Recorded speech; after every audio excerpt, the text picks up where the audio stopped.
follows that finding something important and meaningful in your life is perhaps the most productive use of your time and energy. Because if you don't find that meaningful something, your fucks will be given to meaningless and frivolous causes.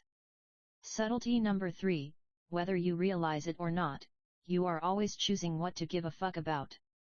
People aren't just born not giving a fuck. In fact, we're born giving way too many fucks. Ever watch a kid cry his eyes out because his hat is the wrong shade of blue? Exactly. Fuck that kid. When we're young, everything is new and exciting, and everything seems to matter so much. Therefore, we give tons of fucks. We give a fuck about everything and everyone, about what people are saying about us, about whether that cute boy/girl called us back or not, about whether our socks match or not, or what color our birthday balloon is. As we get older, with the benefit of experience, and having seen so much time slip by, we begin to notice that most of these sorts of things have little lasting impact on our lives. Those people whose opinions we cared about so much before are no longer present in our lives. Rejections that were painful in the moment have actually worked out for the best. We realize how little attention people pay to the superficial details about us, and we choose not to obsess so much over them. Essentially, we become more selective about the fucks we're willing to give. This is something called maturity. It's nice, you should try it sometime. Maturity is what happens when one learns to only give a fuck about what's truly fuck-worthy. As Bunk Moreland said to his partner Detective McNulty in The Wire, which, fuck you, I still downloaded. That's what you get for giving a fuck when it wasn't your turn to give a fuck. Then, as we grow older and enter middle age, something else begins to change. Our energy level drops. Our identity solidifies. We know who we are and we accept ourselves, including some of the parts we aren't thrilled about. And, in a strange way, this is liberating. We no longer need to give a fuck about everything. Life is just what it is. We accept it, warts and all. We realize that we're never going to cure cancer or go to the moon or feel Jennifer Aniston's tits. And that's okay. Life goes on. We now reserve our ever-dwindling fucks for the most truly fuck-worthy parts of our lives, our families, our best friends, our golf swing. And, to our astonishment, this is enough. This simplification actually makes us really fucking happy on a consistent basis. And we start to think, maybe that crazy alcoholic Bukowski was onto something. Don't try. So Mark, what the fuck is the point of this book anyway? This book will help you think a little bit more clearly about what you're choosing to find important in life and what you're choosing to find unimportant. I believe that today we're facing a psychological epidemic, one in which people no longer realize it's okay for things to suck sometimes. I know that sounds intellectually lazy on the surface, but I promise you, it's a life/death sort of issue. Because when we believe that it's not okay for things to suck sometimes, then we unconsciously start blaming ourselves. We start to feel as though something is inherently wrong with us, which drives us to all sorts of overcompensation, like buying 40 pairs of shoes or downing Xanax with a vodka chaser on a Tuesday night or shooting up a school bus full of kids. This belief that it's not okay to be inadequate sometimes is the source of the growing feedback loop from hell that is coming to dominate our culture. The idea of not giving a fuck is a simple way of reorienting our expectations for life and choosing what is important and what is not. Developing this ability leads to something I like to think of as a kind of practical enlightenment. No, not that airy-fairy, eternal bliss, end of all suffering, bullshitty kind of enlightenment. On the contrary, I see practical enlightenment as becoming comfortable with the idea that some suffering is always inevitable, that no matter what you do, life is comprised of failures, loss, regrets, and even death. Because once you become comfortable with all the shit that life throws at you, and it will throw a lot of shit, trust me, you become invincible in a sort of low-level spiritual way. After all, the only way to overcome pain is to first learn how to bear it. This book doesn't give a fuck about alleviating your problems or your pain. And that is precisely why you will know it's being honest. This book is not some guide to greatness, it couldn't be, because greatness is merely an illusion in our minds, a made-up destination that we obligate ourselves to pursue, our own psychological Atlantis. Instead, this book will turn your pain into a tool, your trauma into power, and your problems into slightly better problems. That is real progress. Think of it as a guide to suffering and how to do it better, more meaningfully, with more compassion and more humility. It's a book about moving lightly despite your heavy burdens, resting easier with your greatest fears, laughing at your tears as you cry them. This book will not teach you how to gain or achieve, but rather how to lose and let go. It will teach you to take inventory of your life and scrub out all but the most important items. It will teach you to close your eyes and trust that you can fall backwards and still be okay. It will teach you to give fewer fucks. It will teach you to not try.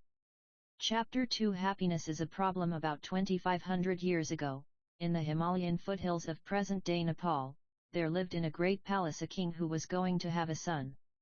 For this son the king had a particularly grand idea: he would make the child's life perfect. The child would never know a moment of suffering. Every need, every desire, would be accounted for at all times. The king built high walls around the palace that prevented the prince from knowing the outside world. He spoiled the child, lavishing him with food and gifts, surrounding him with servants who catered to his every whim. And just as planned, the child grew up ignorant of the routine cruelties of human existence. All of the prince's childhood went on like this. But despite the endless luxury and opulence, the prince became kind of a pissed-off young man. Soon, every experience felt empty and valueless. The problem was that no matter what his father gave him, it never seemed enough, never meant anything. So late one night, the prince snuck out of the palace to see what was beyond its walls. He had a servant drive him through the local village, and what he saw horrified him. For the first time in his life, the prince saw human suffering. He saw sick people, old people, homeless people, people in pain, even people dying. The prince returned to the palace and found himself in a sort of existential crisis. Not knowing how to process what he'd seen, he got all emo about everything and complained a lot. And, as is so typical of young men, the prince ended up blaming his father for the very things his father had tried to do for him. It was the riches, the prince thought, that had made him so miserable, that had made life seem so meaningless. He decided to run away. But the prince was more like his father than he knew. He had grand ideas too. He wouldn't just run away, he would give up his royalty, his family, and all of his possessions and live in the streets, sleeping in dirt like an animal. There he would starve himself, torture himself, and beg for scraps of food from strangers for the rest of his life. The next night, the prince snuck out of the palace again, this time never to return. For years he lived as a bum, a discarded and forgotten remnant of society, the dog shit cake to the bottom of the social totem pole. And as planned, the prince suffered greatly. He suffered through disease, hunger, pain, loneliness, and decay. He confronted the brink of death itself, often limited to eating a single nut each day. A few years went by. Then a few more. And then nothing happened. The prince began to notice that this life of suffering wasn't all that it was cracked up to be. It wasn't bringing him the insight he had desired. It wasn't revealing any deeper mystery of the world or its ultimate purpose. In fact, the prince came to know what the rest of us have always kind of known, that suffering totally sucks. And it's not necessarily that meaningful either. As with being rich, there is no value in suffering when it's done without purpose. And soon the prince came to the conclusion that his grand idea, like his father's, was in fact a fucking terrible idea and he should probably go do something else instead. Totally confused, the prince cleaned himself up and went and found a big tree near a river. He decided that he would sit under that tree and not get up until he came up with another grand idea. As the legend goes, the confused prince sat under that tree for 49 days. We won't delve into the biological viability of sitting in the same spot for 49 days, but let's just say that in that time the prince came to a number of profound realizations. One of those realizations was this, that life itself is a form of suffering. The rich suffer because of their riches. The poor suffer because of their poverty. People without a family suffer because they have no family. People with a family suffer because of their family. People who pursue worldly pleasures suffer because of their worldly pleasures. People who abstain from worldly pleasures suffer because of their abstention. This isn't to say that all suffering is equal. Some suffering is certainly more painful than other suffering. But we all must suffer nonetheless. Years later, the prince would build his own philosophy and share it with the world, and this would be its first and central tenet, that pain and loss are inevitable and we should let go of trying to resist them. The prince would later become known as the Buddha. And in case you haven't heard of him, he was kind of a big deal. There is a premise that underlies a lot of our assumptions and beliefs. The premise is that happiness is algorithmic, that it can be worked for and earned and achieved as if it were getting accepted to law school or building a really complicated Lego set. If I achieve X, then I can be happy. If I look like Y, then I can be happy. If I can be with a person like Z, then I can be happy. This premise, though, is the problem. Happiness is not a solvable equation. Dissatisfaction and unease are inherent parts of human nature and, as we'll see, necessary components to creating consistent happiness. The Buddha argued this from a theological and philosophical perspective. I will make the same argument in this chapter, but I will make it from a biological perspective, and with pandas. The Misadventures of Disappointment Panda. If I could invent a superhero, I would invent one called Disappointment Panda. He'd wear a cheesy eye mask and a shirt, with a giant capital T on it, that was way too small for his big panda belly, and his superpower would be to tell people harsh truths about themselves that they needed to hear but didn't want to accept. He would go door to door like a Bible salesman and ring doorbells and say things like, "Sure, making a lot of money makes you feel good, but it won't make your kids love you," or if you have to ask yourself if you trust your wife, then you probably don't, or what you consider friendship is really just your constant attempts to impress people. Then he'd tell the homeowner to have a nice day and saunter on down to the next house. It would be awesome. And sick. And sad. And uplifting. And necessary. After all, the greatest truths in life are usually the most unpleasant to hear. Disappointment Panda would be the hero that none of us would want but all of us would need. He'd be the proverbial vegetables to our mental diet of junk food. He'd make our lives better despite making us feel worse. He'd make us stronger by tearing us down, brighten our future by showing us the darkness. Listening to him would be like watching a movie where the hero dies in the end. You love it even more despite making you feel horrible, because it feels real. So while we're here, allow me to put on my Disappointment Panda mask and drop another unpleasant truth on you. We suffer for the simple reason that suffering is biologically useful. It is nature's preferred agent for inspiring change. We have evolved to always live with a certain degree of dissatisfaction and insecurity, because it's the mildly dissatisfied and insecure creature that's going to do the most work to innovate and survive. We are wired to become dissatisfied with whatever we have and satisfied by only what we do not have. This constant dissatisfaction has kept our species fighting and striving, building and conquering. So no, our own pain and misery aren't a bug of human evolution, they're a feature. Pain, in all of its forms, is our body's most effective means of spurring action. Take something as simple as stubbing your toe. If you're like me, when you stub your toe you scream enough four-letter words to make Pope Francis cry. You also probably blame some poor inanimate object for your suffering. Stupid table, you say. Or maybe you even go so far as to question your entire interior design philosophy based on your throbbing foot. What kind of idiot puts a table there anyway? Seriously. But I digress. That horrible stubbed toe-induced pain, the one you and I and the Pope hate so much, exists for an important reason. Physical pain is a product of our nervous system, a feedback mechanism to give us a sense of our own physical proportions, where we can and cannot move and what we can and cannot touch. When we exceed those limits, our nervous system duly punishes us to make sure that we pay attention and never do it again. And this pain, as much as we hate it, is useful. Pain is what teaches us what to pay attention to when we're young or careless. It helps show us what's good for us versus what's bad for us. It helps us understand and adhere to our own limitations. It teaches us to not fuck around near hot stoves or stick metal objects into electrical sockets. Therefore, it's not always beneficial to avoid pain and seek pleasure, since pain can, at times, be life or death important to our well-being. But pain is not merely physical.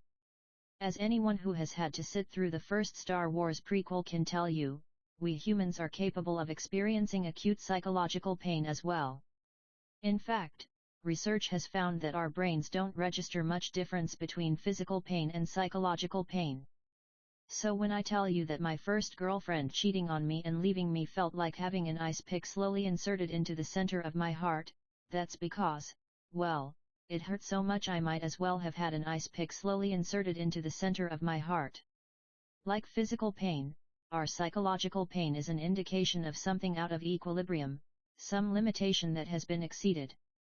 And like our physical pain, our psychological pain is not necessarily always bad or even undesirable. In some cases, experiencing emotional or psychological pain can be healthy or necessary. Just like stubbing our toe teaches us to walk into fewer tables, the emotional pain of rejection or failure teaches us how to avoid making the same mistakes in the future. And this is what's so dangerous about a society that coddles itself more and more from the inevitable discomforts of life. We lose the benefits of experiencing healthy doses of pain, a loss that disconnects us from the reality of the world around us. You may salivate at the thought of a problem-free life full of everlasting happiness and eternal compassion, but back here on Earth the problems never cease. Seriously, problems don't end. Disappointment Panda just dropped by. We had margaritas, and he told me all about it. Problems never fucking go away, he said, they just improve. Warren Buffett's got money problems, the drunk hobo down at Quickie Mart's got money problems. Buffett's just got better money problems than the hobo. All of life is like this. Life is essentially an endless series of problems, Mark, the panda told me. He sipped his drink and adjusted the little pink umbrella. The solution to one problem is merely the creation of the next one. A moment passed, and then I wondered where the fuck the talking panda came from. And while we're at it, who made these margaritas? Don't hope for a life without problems, the panda said. There's no such thing. Instead, hope for a life full of good problems. And with that, he set his glass down, adjusted his sombrero, and sauntered off into the sunset. Happiness comes from solving problems. Problems are a constant in life. When you solve your health problem by buying a gym membership, you create new problems, like having to get up early to get to the gym on time, sweating like a meth head for 30 minutes on an elliptical, and then getting showered and changed for work so you don't stink up the whole office. When you solve your problem of not spending enough time with your partner by designating Wednesday night date night, you generate new problems, such as figuring out what to do every Wednesday that you both won't hate, making sure you have enough money for nice dinners, rediscovering the chemistry and spark you two feel you've lost, and unraveling the logistics of fucking in a small bathtub filled with too many bubbles. Problems never stop, they merely get exchanged and or upgraded. Happiness comes from solving problems. The key word here is solving. If you're avoiding your problems or feel like you don't have any problems, then you're going to make yourself miserable.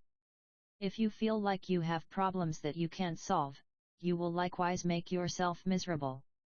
The secret sauce is in the solving of the problems, not in not having problems in the first place. To be happy we need something to solve. Happiness is therefore a form of action, it's an activity, not something that is passively bestowed upon you, not something that you magically discover in a top 10 article on the Huffington Post or from any specific guru or teacher. It doesn't magically appear when you finally make enough money to add on that extra room to the house.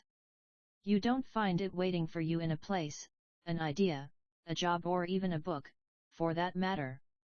Happiness is a constant work in progress, because solving problems is a constant work in progress. The solutions to today's problems will lay the foundation for tomorrow's problems, and so on.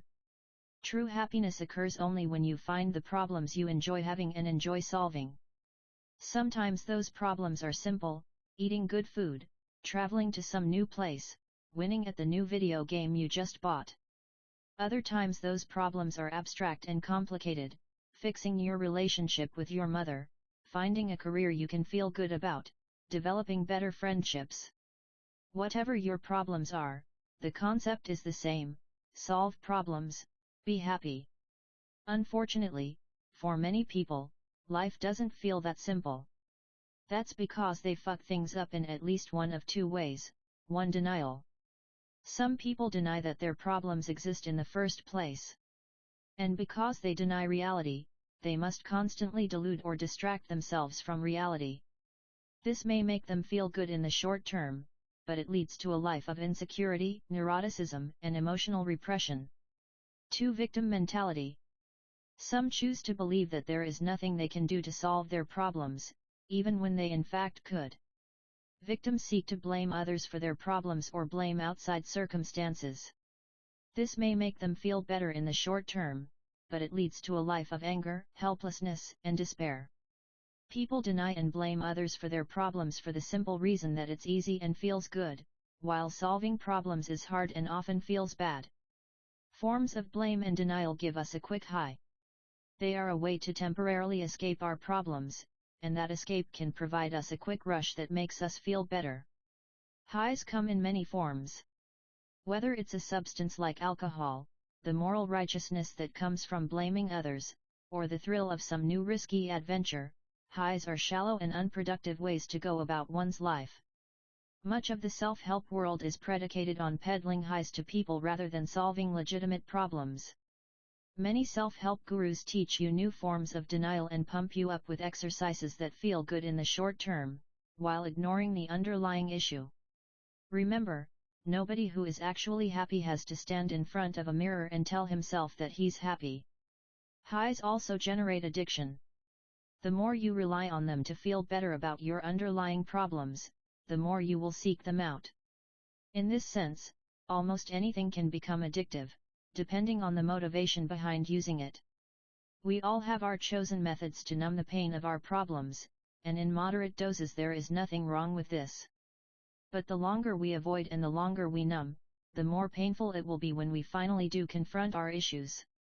Emotions are overrated. Emotions evolved for one specific purpose: to help us live and reproduce a little bit better. That's it. They're feedback mechanisms telling us that something is either likely right or likely wrong for us, nothing more, nothing less.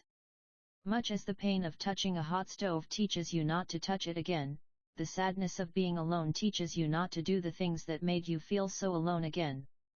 Emotions are simply biological signals designed to nudge you in the direction of beneficial change. Look, I don't mean to make light of your midlife crisis or the fact that your drunk dad stole your bike when you were 8 years old and you still haven't gotten over it, but when it comes down to it, if you feel crappy, it's because your brain is telling you that there's a problem that's unaddressed or unresolved. In other words, negative emotions are a call to action. When you feel them, it's because you're supposed to do something. Positive emotions, on the other hand, are rewards for taking the proper action. When you feel them, life seems simple and there is nothing else to do but enjoy it. Then, like everything else, the positive emotions go away, because more problems inevitably emerge. Emotions are part of the equation of our lives, but not the entire equation. Just because something feels good doesn't mean it is good. Just because something feels bad doesn't mean it is bad.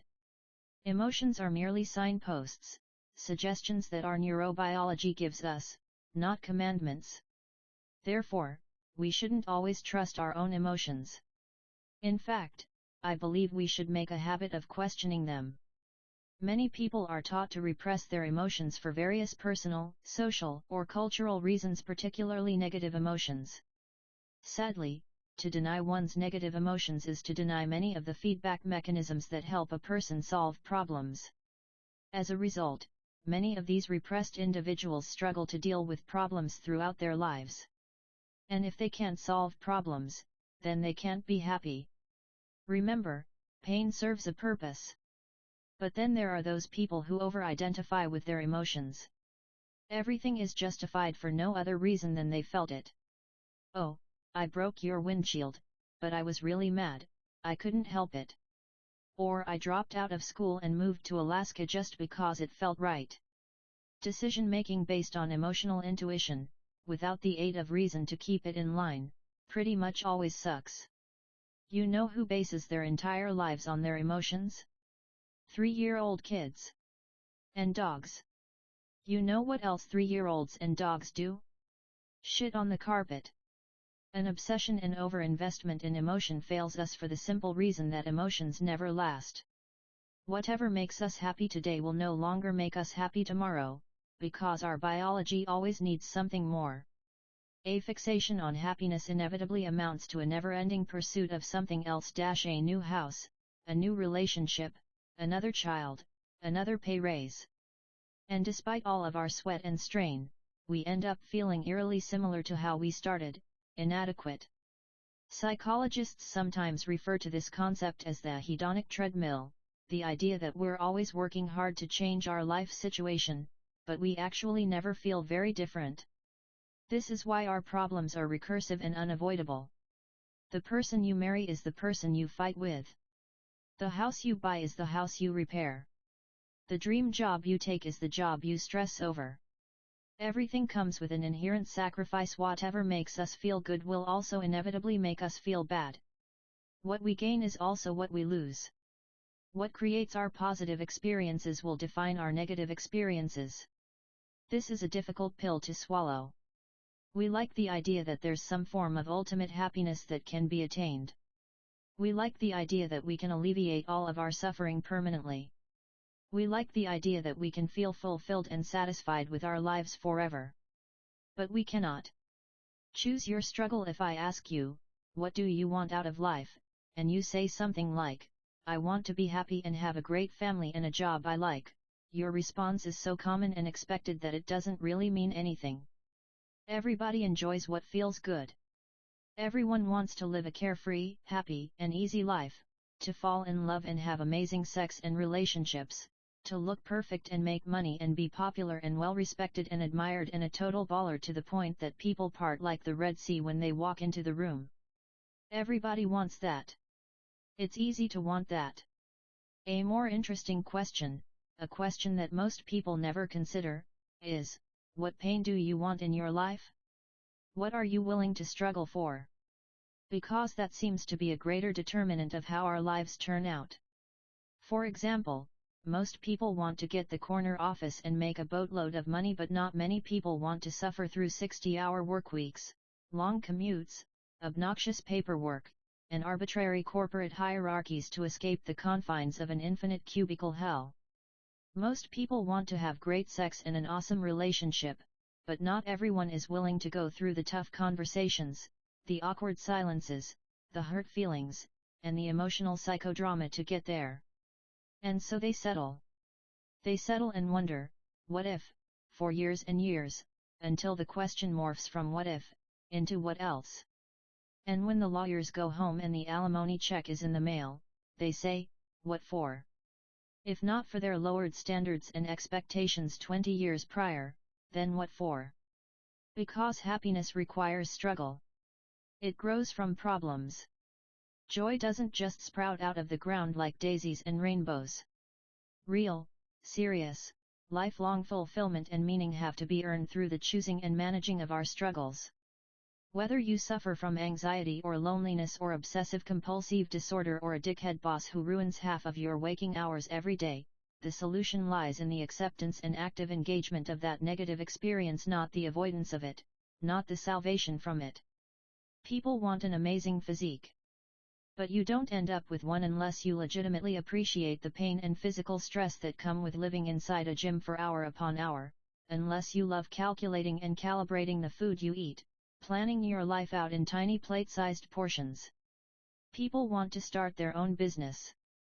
But you don't end up a successful entrepreneur unless you find a way to appreciate the risk, the uncertainty, the repeated failures, the insane hours devoted to something that may earn absolutely nothing. People want a partner, a spouse. But you don't end up attracting someone amazing.